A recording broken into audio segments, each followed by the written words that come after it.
Guys, ito naman ang ginawa ko. Chicken empanada at cheese empanada. Ito siya, guys. Araw-araw, iba-iba ang ginagawa ko. Sa isang dulang at kayang-kayang itong gawin. Pwede ng pagkakitaan.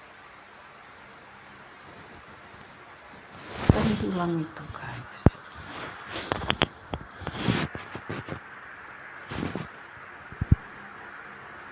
Hindi lang ito.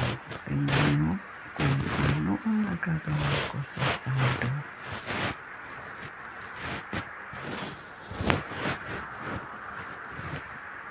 Ito ay chicken empanada and cheese mozzarella empanada. Kailangan lalagyan siya ng egg. Yung yellow niya lang, yung yellow egg. Ay,